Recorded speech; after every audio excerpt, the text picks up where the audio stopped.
na interpretação de peças escritas especialmente para ela, por mestres como Vila Lobos e Guerra Peixe.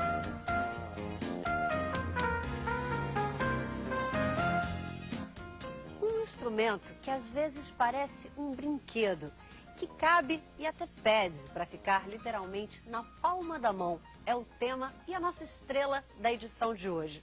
Ela e os gaitistas que lhe dão vida com seus sopros inacreditáveis. O Start está começando.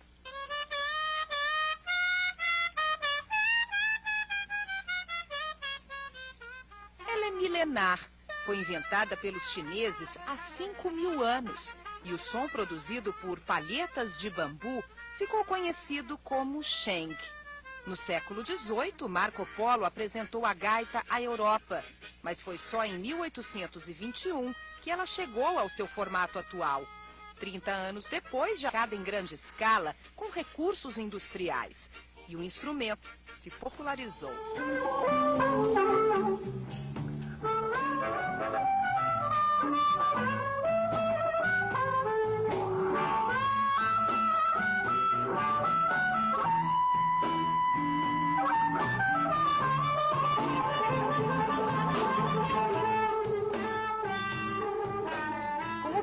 A gaita ganhou o mundo. E saber que tudo começou no sul dos Estados Unidos, na década de 20. A música negra rural chegou a Chicago, onde a melodia finalmente entrou nos estúdios de gravação. Nos anos 50, a gaita entrou para as bandas de rock.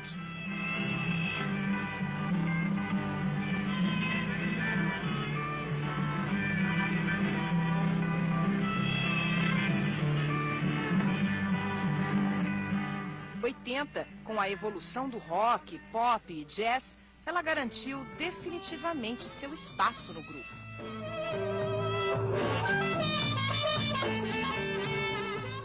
Foi nesta época que Sérgio Duarte começou sua carreira, hoje considerado um dos mais conceituados gaitistas do país.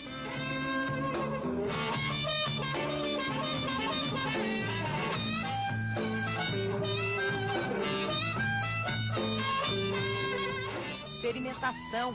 Sérgio abusa das novas tecnologias para explorar sons diferentes com sua gaita.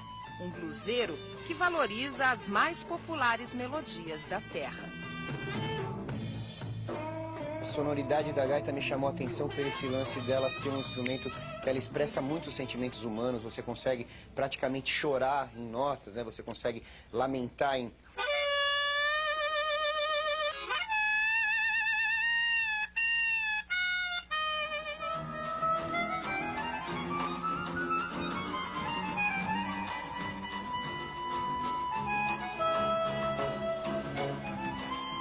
Mas voltemos um pouco à história da gaita. Modernamente, ali pelos meados do século XX, a gaita já fazia maravilhas nos sons de Toots Thielemans, Larry Adler, William Clark. No Brasil, a gaita brilhava com Eduardo Nadruz, um gaúcho de Jaguarão, que depois se tornou conhecido como Edu, o mago da gaita. Depois veio o mestre Maurício Einhorn, professor de todos, inventor de sopros. Bem antes, em 1857, na região da Floresta Negra, o alemão Matthias Hohner começara a fabricar harmônicas de boca. Ninguém poderia imaginar, mais de 100 anos depois, o astronauta Walter Schirra, a bordo da Gemini 6, faria da popular gaitinha o primeiro instrumento musical tocado no cosmos. Ela subiu escondida na bagagem do astronauta.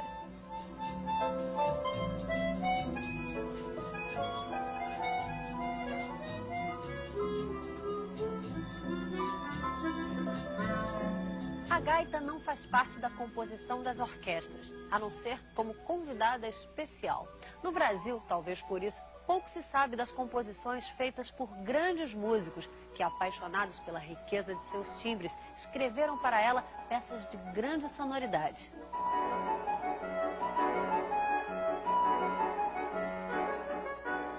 José Stanek toca desde 85.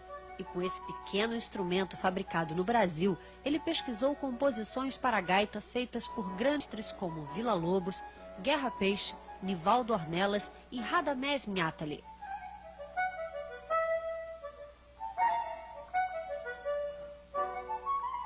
Um sofisticado trabalho que revela sonoridades preciosas e nem sempre conhecidas da gaita brasileira. Stanek, eu queria começar nossa conversa pelos diversos nomes que esse pequenino instrumento tem, que a gente chama de gaita, mas você, antes dessa nossa conversa, me falou que tem várias outras maneiras de chamá-la, né? A gaita tem começa já com esse particular, né? Então você tem gaita, que é um nome muito conhecido, por exemplo, Rio de Janeiro, Sudeste. No Nordeste tem regiões que podem ser chamadas de realejo também.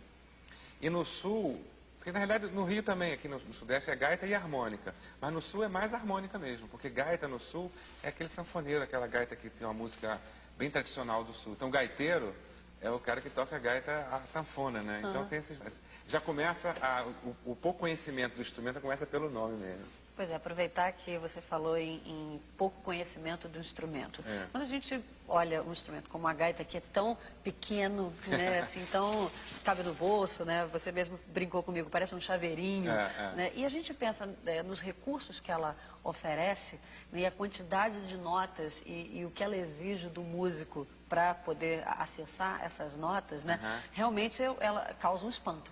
Assim, graças a Deus eu tenho tido sempre boas surpresas, assim, quando eu tenho me apresentado, em diversas áreas, tanto na música popular, quanto no improviso, no jazz, e talvez principalmente na questão do ambiente erudito, né, que aí talvez seja onde a gaita é menos conhecida ainda. Então as pessoas sempre acabam se surpreendendo muito com o instrumento. Se você imaginar que isso aqui é mais ou menos um piano desse tamanho assim, ó, compactado aqui, tudo aqui dentro, então as pessoas estão um pouco. E você imaginar que cada buraquinho desse aqui você pode tocar 4 notas, porque você sopra e aspira, e aperta a chave, e sopra e aspira. Então, tendo boa mira, vai bem.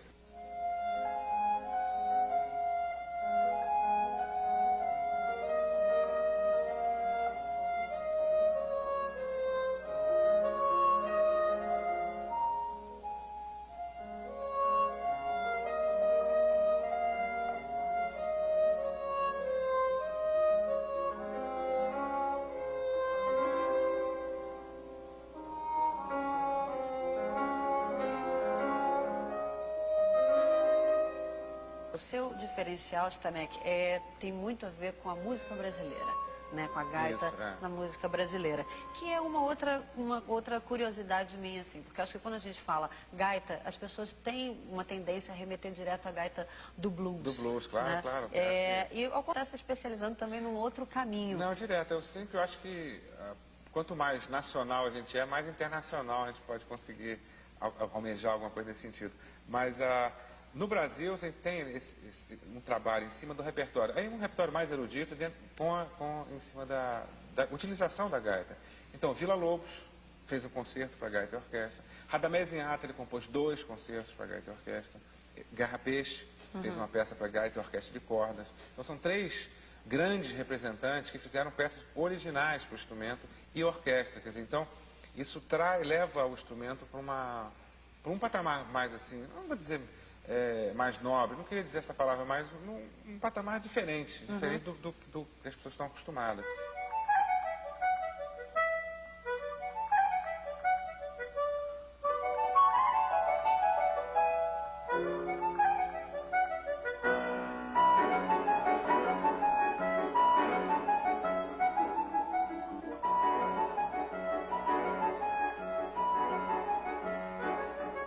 Como não existe formação acadêmica para a gaita, os músicos precisam ser autodidatas e contar com a experiência dos veteranos através de aulas particulares.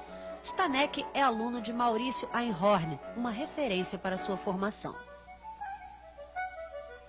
Eu, quando resolvi tocar esse instrumento, fui procurar o grande mestre Maurício Einhorn, um cara que eu aprendi muito com ele. E não tem mais tanta referência, na época eu tinha tanta referência. O que ele deixou de herança para você? Eu acho que é ouvir, né? Eu estudei com ele muito tempo, mas ouvi muito, né? Ouvi muito, Maurício. Eu acho que isso que faz você aprender também. Ouvi muito Toots Thielemans. Na realidade, eu comecei a tocar porque eu assisti, em 1980, um festival de jazz em São Paulo, em que tocou junto, Maurício e Toots Thielemans, que é um gaitista belga, radicado nos Estados Unidos há muitos anos. E aquilo, eu vi os dois tocando junto, eu falei, acho que vou tocar esse troço aí. O que é isto, né? E dali comecei a trilha. Então, essa referência é muito importante. O que você acha que mudou ao longo desses anos na maneira da gaita ser vista? Primeiro, acho que Edu da Gaita mostrou que o que podia ser feito com a gaita, desbravou nesse sentido dentro da música erudita. O Maurício mostrou no Brasil o que pode ser feito em termos de improvisação, em termos da bossa nova, do boom. O Maurício vem junto com a bossa nova. Ele mostrou como criar, como improvisar, que é uma outra arte, a arte do improviso. Então, foram pessoas que foram os primeiros que mostraram isso. Olha, assim que se faz. E a gente vai seguir na trilha deles.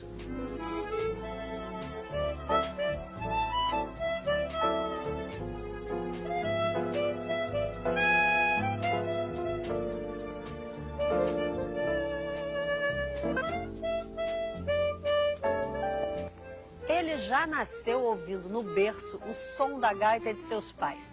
É um veterano em todos os sentidos. Com vocês, Maurício Einhorn, um dos maiores nomes da gaita brasileira.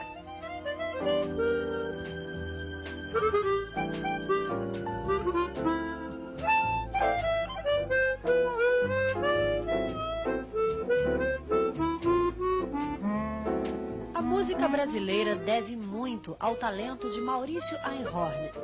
A partir dos anos 50, com seu talento e sua harmônica, ele foi um verdadeiro maestro das históricas jam sessions que desaguaram na bossa nova e no samba jazz. Maurício tocou com todo mundo e fez mais de 300 músicas.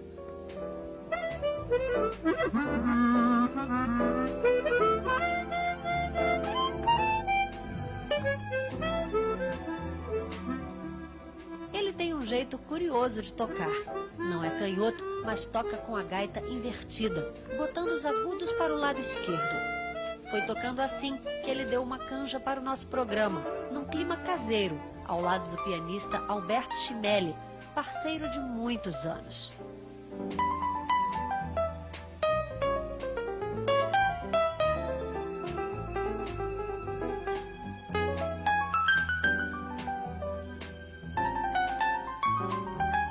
Eu vim crescendo e ouvindo todos os gaitistas e vim aprendendo desde garoto que tive a ponto de parar quando eu ouvi o Toots Thielemans tocar. E outros também, que arrasavam, super técnica. E eu ficava me perguntando, poxa, mas eu não tenho obrigação de ser igual a ele. Desde aí eu fiquei ouvindo todo mundo e tomando do nosso brasileiro da gaita, que foi o máximo, foi o Edu da gaita. Cresci, tive a honra de tê-lo na minha casa de 11 às 6 da manhã, tocamos juntos. Eu fiz parte de 10 conjuntos de gaitas, aprendi a fazer segunda voz, terceira voz, e é mais gostoso do que ser solista.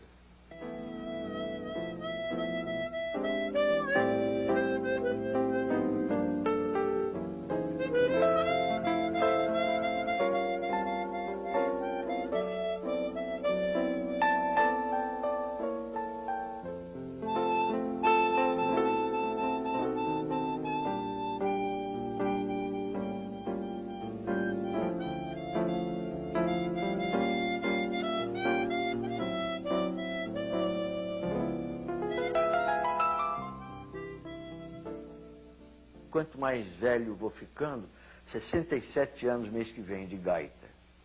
Eu tenho que aprender a agir, tocar para ser entendido, não para satisfação do meu ego ou para agradar jazzófilos que gostariam. Eu estudei técnica, mas eu quero ser entendido por maioria de pessoas.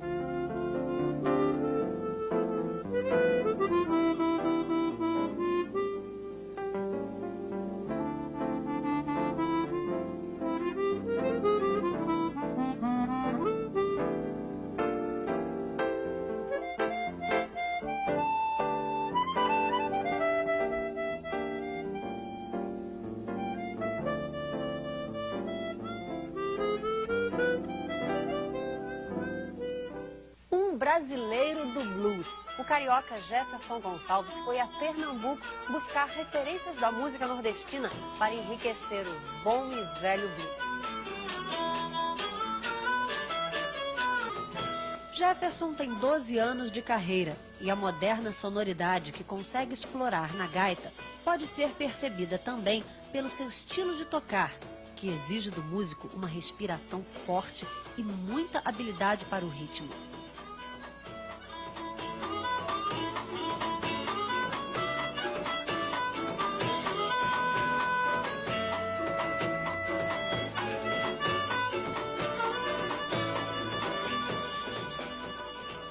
A gaita em si, pelo menos para nós ouvintes, né, ela tem a sonoridade dela muito presa à história do blues, né? O timbre dela evoca imediatamente na gente uma memória do blues e do country, né? Isso tem a ver com o timbre do instrumento ou com a história do uso desse instrumento? Eu acho que foi mais a história, porque na verdade essa gaita não foi feita nem para tocar blues, foi feita para tocar música alemã.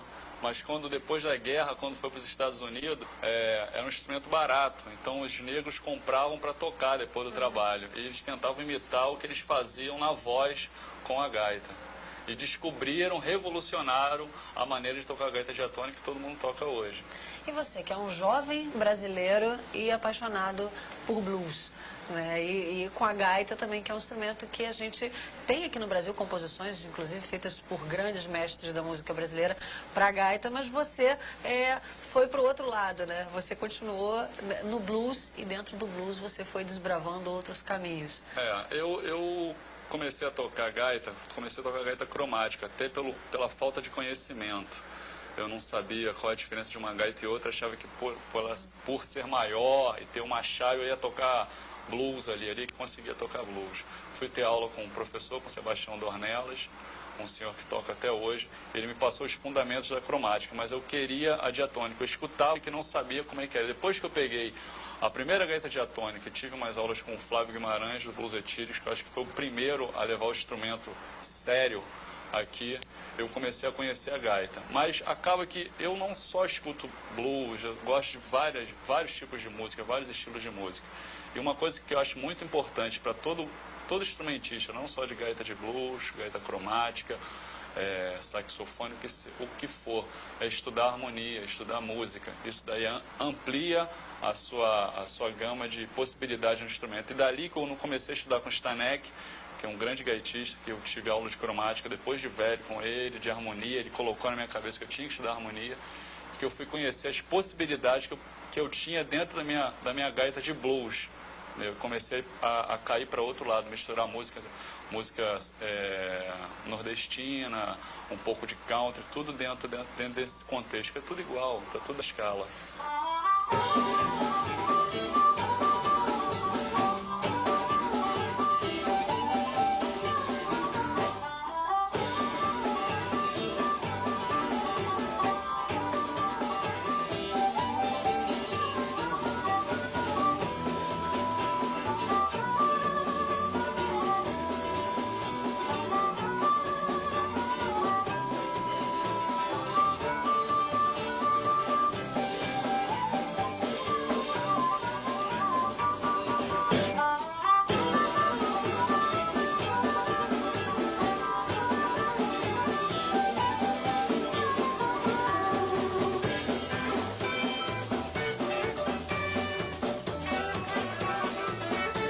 Jefferson, de que maneira a música nordestina se junta à gaita do blues que você já tocava antes? Eu sempre gostei de música, principalmente trabalhar a gaita no contexto de ritmo, usar acorde, usar oitava, usar um pouco de som da própria boca, fazer o tch. Eu tento trabalhar, sempre tentei trabalhar isso, sempre escutei bluseiros que faziam isso, Sonny Terry, de Fort Bailey. E vi que tinha muita coisa parecida com algumas coisas que eu escutava do Rio do Hora, de música nordestina. E um dia vi um gaitista, artista de rua, Tavares da Gaita, que ele tocava a gaita como se fosse uma sanfona. Eu falei, pô, cheio de ritmo, cheio de swing. Quando fui tocar em Recife, me apresentaram ele e dali eu comecei a conhecer vários artistas de rua, vários músicos do cenário de Pernambuco, Zé da Flauta, próprio Tavares, o pessoal do Quinteto Violado, começaram a me mostrar as possibilidades do Rio Capibaribe com o Rio Mississippi. E comecei a pirar naquela ideia e tive uma grande força de um baterista que gravou o disco também, que é o Giovanni Papaléu, que ele tem um grande acervo e um grande conhecimento. Ele que chamou o Ayrton Moreira para gravar no disco, e dali foi uma troca de informação. Na verdade, eu cheguei de paraquedas, com mais ideias, todo mundo me achando louco, mas depois que a gente começou a ver que estava tudo ali, e foi gravando, tanto que o nome do CD a gente botou Greia, que é uma gíria pernambucana, que é exatamente isso, festa, zoação, e foi isso, levou 2 anos para gravar o CD, mas eu pesquisei muito, fui lá na fonte, fui em Caruaru, conheci banda de pífano, conheci sanfoneiro, pé de serra, e tudo está ali ligado ao blues. A maneira que o Luiz Gonzaga canta, se você for pegar, é um blues, aquele lamento sertanejo é um blues.